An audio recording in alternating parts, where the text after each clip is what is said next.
I lost my job at the beginning of the COVID pandemic. I've worked in private security for years, mostly covering concerts, parades, and the occasional charity event. Needless to say, there wasn't much of any of that in 2020, so I was axed. I had a few backups lined up, but it just didn't pan out.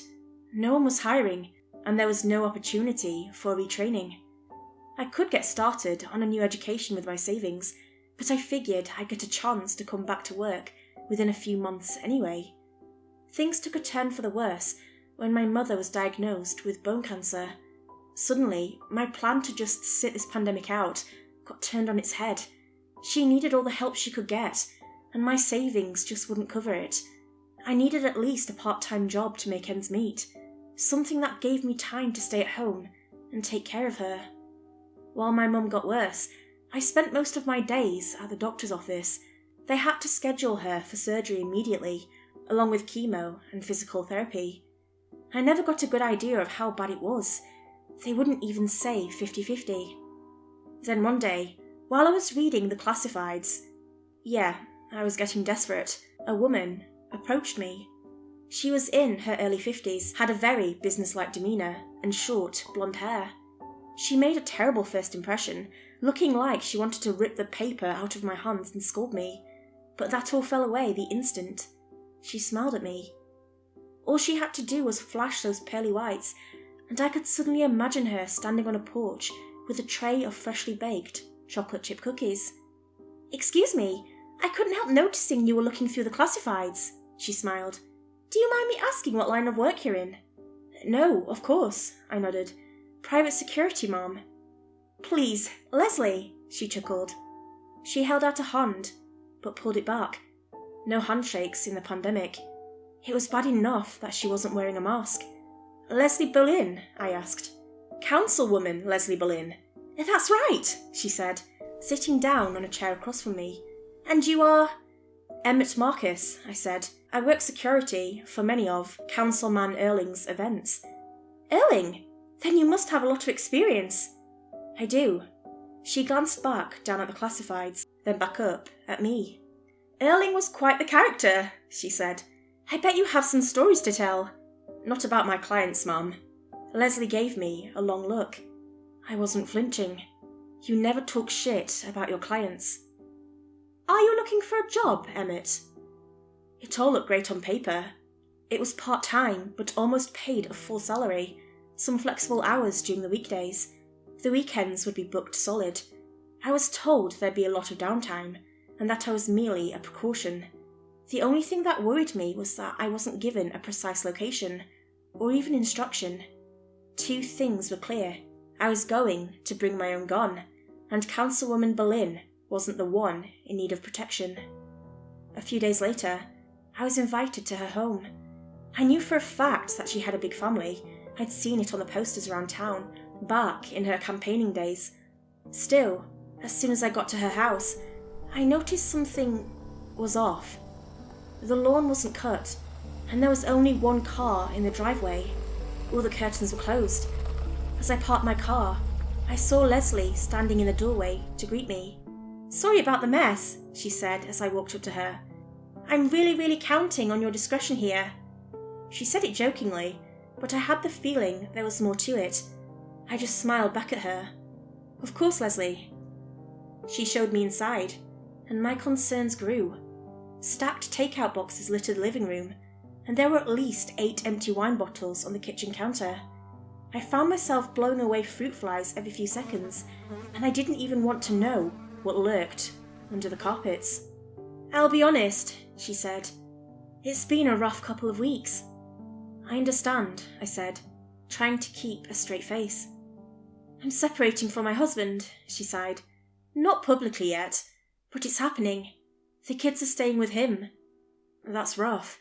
"Yeah," she nodded. "Rough." I caught her eyes wandering off down the hall. She started walking, nodding for me to come along. We stopped outside the downstairs bedroom. A dry 4-leaf clover hung above the door, some sort of childhood memorabilia. There was a flowery smell coming from the other side of the door, and I could hear a faint whooshing sound. Across the door was also the only new thing, in this entire house. A sturdy bolt lock. It was installed to keep someone inside from coming out. That much was obvious. "I'll explain in a second," she said. "Just be respectful." Of course. The room was illuminated by nothing but a slit in the window. The room had a single window with some sort of metal sheet screwed across, allowing only a sliver of light inside. The room itself was sparsely decorated. Nothing but a queen-sized bed, a closet, an old mirror, and a bedside table. The whooshing sound was coming from a rotating ceiling fan, and the flowery smell was coming from the floor on the right side of the bed. Dozens of roses, so dry they were practically mummified. Still, it covered the room in a nice smell, covering up the smell of the one laying in the bed.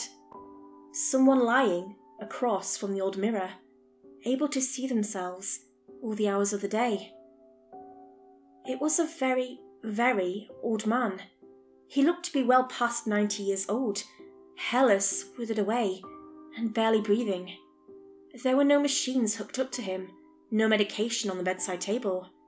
Just closed eyes, shallow breaths, and practically no muscle left on his body. He stank of sweat and ammonia. "My dad Oliver," she said. "This is why you're here." "I think a nurse might be more appropriate. I'm not sure I can be much of use." "I don't need a nurse," said Leslie, locking my eyes to hers. "I'm taking care of him. What I need is someone to make sure he and I are safe." "Are you expecting trouble?" "All I need you to do is check on him every 30 minutes or so. Be sure to turn on the light, or you won't see him breathing." "I'm sorry, but I need you to answer the question," I insisted. "I can't help you if you're not telling me the full story." "He gets up sometimes," sighed Leslie. "He gets up and he gets out, and he can get himself hurt." That still sounds like the job for a nurse. "Do you want the job or not, Emmett?" She was dead serious. I wasn't sure about any of this, but I couldn't see any way I could say no. It seemed simple enough. I just nodded. "Good," she smiled. "And remember to keep the door shut when you're not checking in on him. And if he starts knocking, just don't let him out. I'll deal with it when I get home." I looked back on the door bolt. There was no way he was getting out without smashing the door or tearing the metal sheet off the window.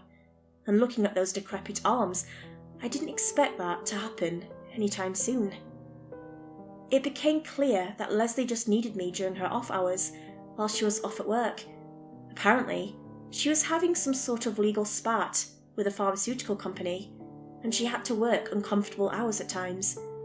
I found it strange that I couldn't find anything about it in the local papers, and even stranger that she refused to talk about it. The only pharmaceutical company that even had a branch nearby had been shut down for decades. That first weekend with the elderly Oliver Bullen was the worst. I was to come in every night from Thursday to Sunday, about 5 hours at a time. I did exactly as I was told.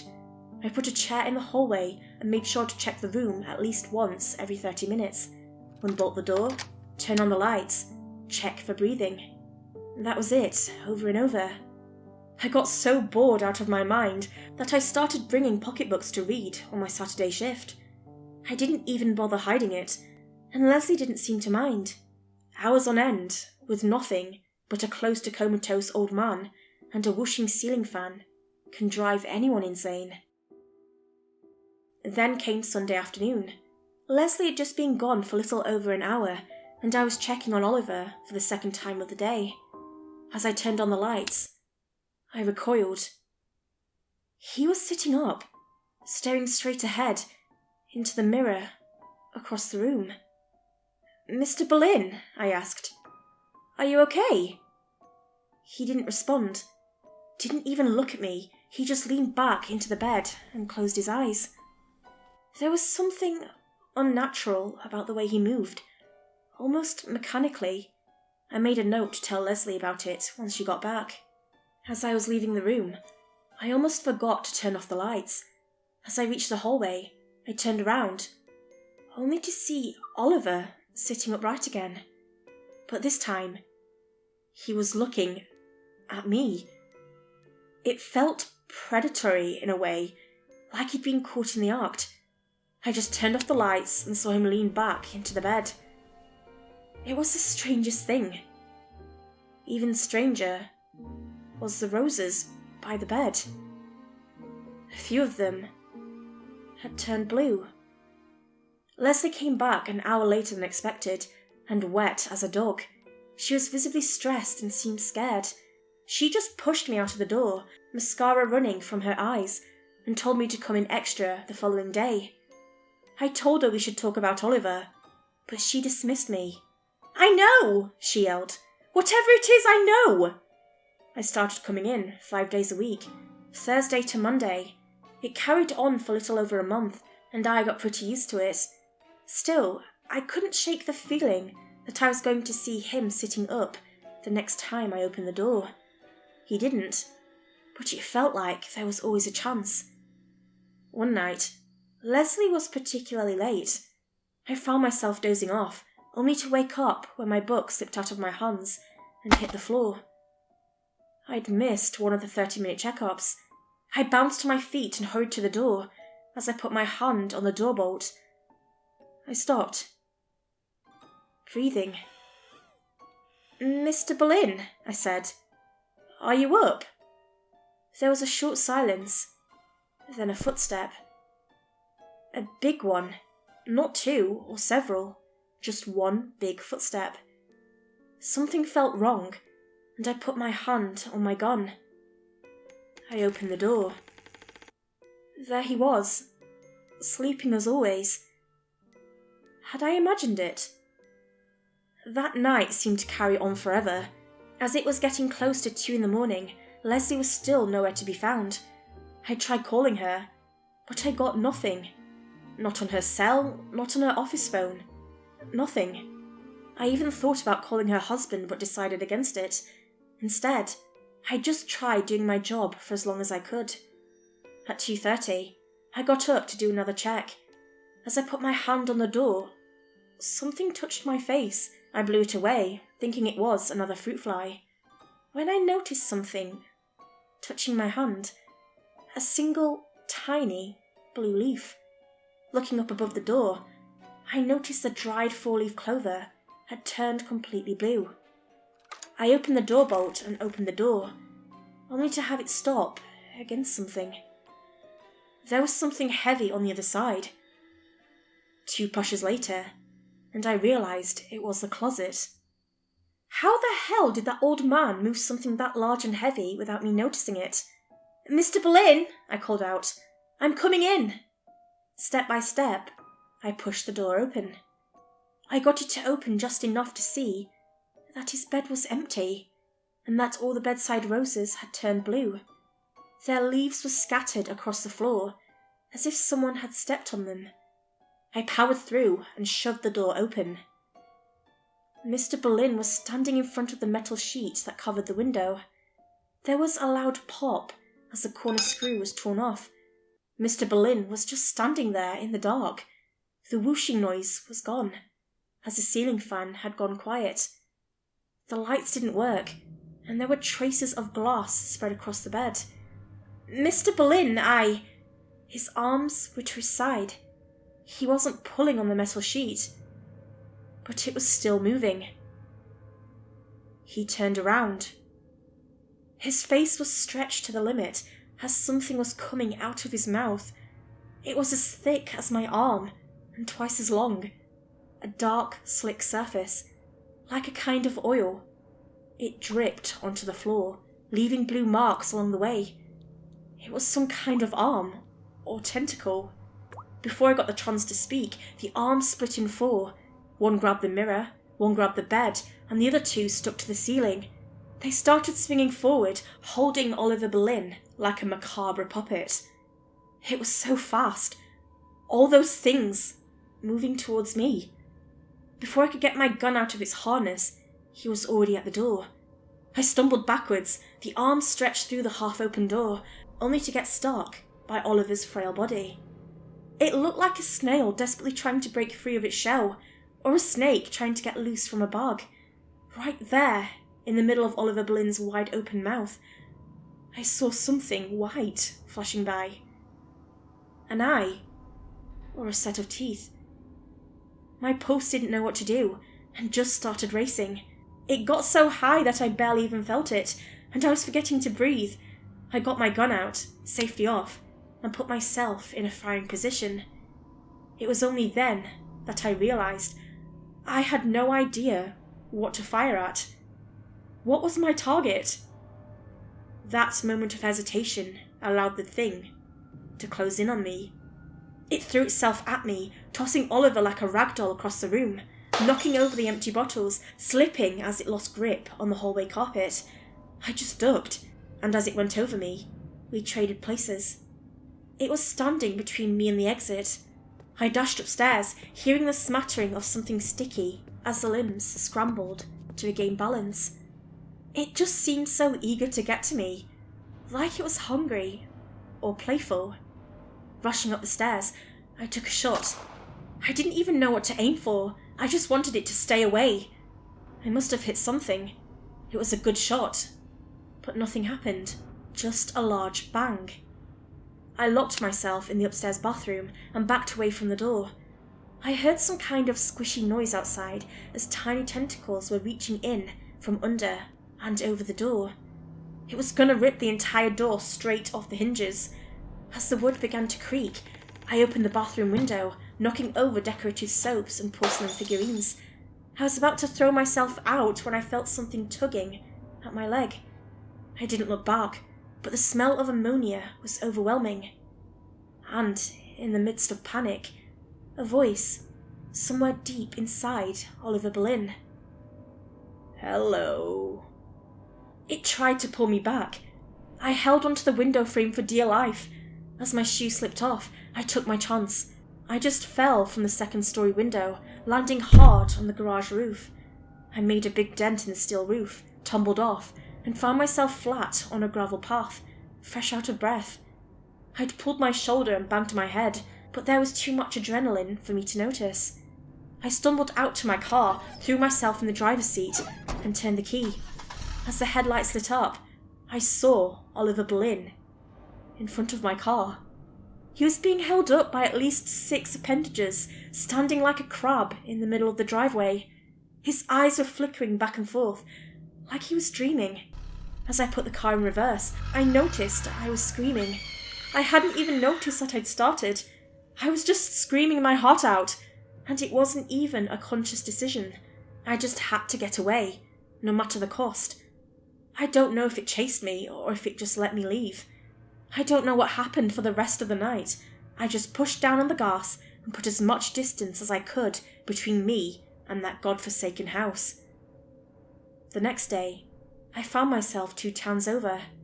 With my left foot bare, I stopped at a gas station and asked to borrow their phone. I must have dropped mine somewhere during the chase, probably when I pulled my gun. I still couldn't get a hold of Leslie, and at that point, I didn't know what to do. The whole night felt surreal, like something that had never really happened. Later that day, as I was driving back home, I heard it on the news. Leslie Boleyn had gone missing. I just shut up about the whole thing. The pay Leslie had given me had been a bit hush-hush and under the table, and I didn't want to risk ever coming near that house again, for any reason. Besides, what if I'd accidentally shot Mr. Boleyn that night? What if I'd just hallucinated? It would be comforting to imagine not having seen what I'd seen, but no. It happened. Not that long afterwards, I heard the reports that Leslie Boleyn had been found dead. I think I have an idea of what killed her. I didn't earn much during my time with Leslie Boleyn. I've earned enough to scrape by as I look for another job, and I get to enjoy what time I have left with my mum. She is getting progressively worse. I've spent most of my days caring for her in my home. And just a few days ago, the strangest thing happened. My aunt came by to visit my mum.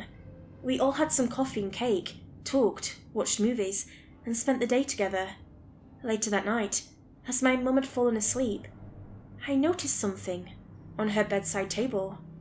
My aunt had brought her a vase full of tulips, beautiful red and golden flowers, her favourite colours. That night, they turned blue.